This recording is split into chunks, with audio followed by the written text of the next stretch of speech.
Major averages all in the red again today, with the Nasdaq down more than 2%. In fact, almost 2.5% at the moment. Steep selling here into the close.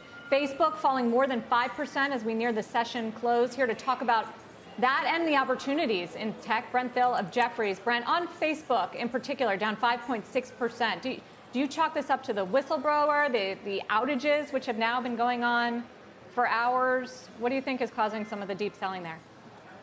I think, Sarah, it's a combination of many factors. The whistleblowing case, the outage, the overall tech is down, right? You see other social names like Snap and others down just as much, if not more. So broader tech across the board.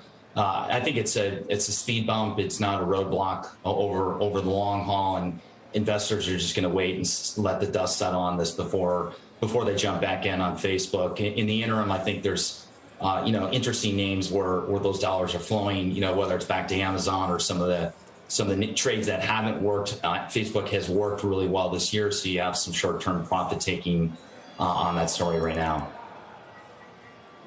But Facebook has worked, and yet it still has a lower multiple than some of the other tech stocks, especially near competitors like a Twitter or a Snap. Is that regulatory overhang that Facebook has been dealing with for a while, but now is really ramping back up again? Is that in the price at all at this level?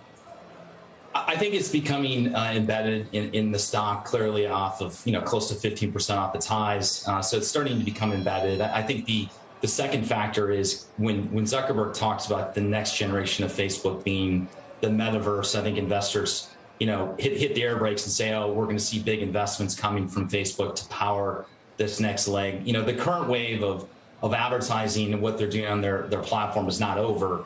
But anytime you have a management team talk about the next thing, I think there's a little concern about what does that look like? What's it going to require? How long does it take to get there? And again, this is a 3 to 5+ year journey. So no investor should be concerned overnight that the metaverse is going to ruin the model. But I think right now the big question is, what do advertisers do, right? So in the past, when you've had regulatory scares, you've had advertisers, not bail from the platform. And the question now, and it's way too early to call, but are advertisers going to start to spend their money in other platforms? So there's been a lot of talk about the shift to connected TV. Does this go to Google? Does this go to other platforms? And clearly there's other platforms that have exposure to the young teenage audience that we all have to be concerned about. Snap and TikTok are obviously too. So this is not just a Facebook issue.